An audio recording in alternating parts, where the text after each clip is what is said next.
Super mom అరుణ తెలుగు ఛానల్కి స్వాగతం. ఈ అధిక మాసంలో ఏ దానాలు చేయాలి, ఏ దానాలు చేయడం వల్ల మాకేం ఫలితం వస్తుంది, అలాగే ఏ ఏ వ్రతాలు చేయాలి, ఏ ముగ్గులు వేయాలి, అలాగే ఏ రోజు ఏ దానం చేయాలి, అలాగే ఇప్పుడు మనం డేటా వింటాము, ఎక్కడికైనా ఊరెళ్ళి వింటాము, అప్పుడు మిస్ అయి ఉంటాయి కదా, అప్పుడు ఏం చేయాలి, అవన్నీ నేను 4-5 వీడియోలు చేసి అప్లోడ్ చేశాను. అవన్నీ చూస్తే మీకు తెలుస్తుంది. అదే కాక ఈ అధిక మాసం ఎందుకు వస్తుంది, 33 కోట్ల దేవతలకి పూజించాము అని చెప్తాము, అది ఎందుకు, ఈ 33 సంఖ్యలే ఎందుకు అనేది చాలా వివరంగా ఆ వీడియోలో అప్లోడ్ చేశాను. అవి చూస్తే మీకు తెలుస్తుంది. ఈ వీడియోలో అవన్నీ చేస్తూ కూడా ఈ దేవుని నామాలు జపించవచ్చు. మాకు అవేమీ కాదంటే నేను ఇప్పుడు ఈ వీడియోలో చెప్పే కొన్ని నామాలైనా జపిస్తే ఎంతో ఈ అధిక ఫలం, అధికస్య అధిక ఫలం అంటాం కదా, అలా ఈ అధిక మాసంలో ఆ దేవుడి నామాలు మీరు అనడం వల్ల, లేకపోతే వినడం వల్ల, కొంతమందికి అనడానికి రాదు అంటారు, అలాంటి వాళ్ళు వినడం వల్ల కూడా ఎంతో అధికమైన పుణ్యం సంపాదిస్తామంట. అవేంటి అనేది ఇప్పుడు చెప్తాను, రాసుకోండి. ఇంకోటి ఏంటంటే, ఈ అధిక మాసంలో ఆడవాళ్ళు ఓం అని అనకూడదంట, శ్రీ అని స్టార్ట్ చేయండి. నేను విన్నిందే చెప్తున్నాను. మగవాళ్ళు అయితే 2 అనొచ్చు. ఇప్పుడు ఉదాహరణ ఓం నమ శివాయ అంటాం కదా, అలా కాకుండా నమ శివాయ అని చెప్పాలి. ఇప్పుడు ఓం శ్రీ విష్ణువే నమః అంటాము. మగవాళ్ళైతే ఓం శ్రీ విష్ణువే నమః అనొచ్చు, ఆడవాళ్ళైతే శ్రీ విష్ణువే నమః ఇలా అనుకోండి.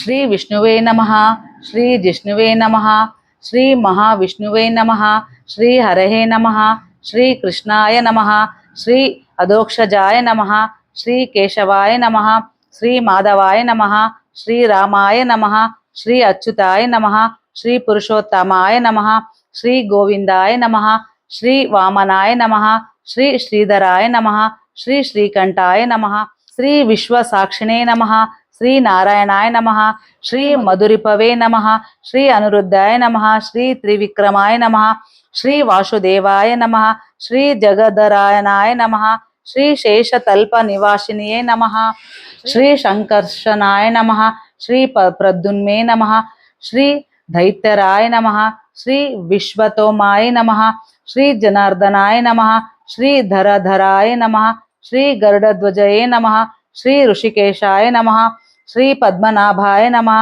శ్రీ మధుసూదనాయ నమః. ఇలాగా 33 ఇవి దేవుని నామాలు ఉన్నాయి. ఇవి 33 సారి కూడా అనుకోవచ్చు. మీకు అనడానికి పలకడానికి రాకపోతే వినొచ్చు కూడా. ఈ అధిక మాసంలో పఠించవలసిన ఒక మంత్రం ఉంది, ఇది ఒక్కటన్నా చాలంట. అదేమన్నది చెప్తాను.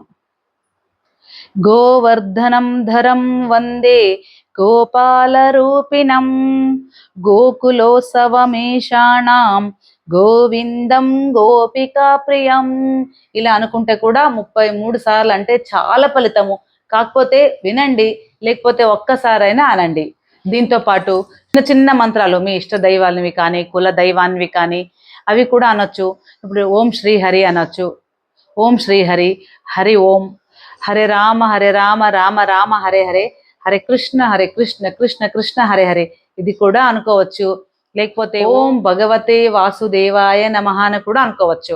దాంతోపాటు కృష్ణాయ వాసుదేవాయ అరహే పరమాత్మనే ప్రణత క్లేశనాశాయ గోవిందాయ నమో నమః, ఇది కూడా అనుకోవచ్చు. మీకు ఏదైనా శ్లోకాలు వస్తుంటే అవి కూడా అనుకోవచ్చు. దాంతో పాటు దినాలు విష్ణు సహస్రనామం వింటే కూడా చాలా మంచిదంట. ఈ నెల పాటు పొద్దున లేసినాక మీ పూజలు వ్రతాలు దేవుళ్ళు ఏం చేసుకుంటుంటారు కదా, దాంతో పాటు అందరింట్లో టీవీ ఫోన్లు ఉంటాయి. అందులో విష్ణు సహస్రనామం కొడితే వస్తుంది. దాన్ని వింటూ చేసుకుంటే కూడా ఎంతో ఫలితం అంట.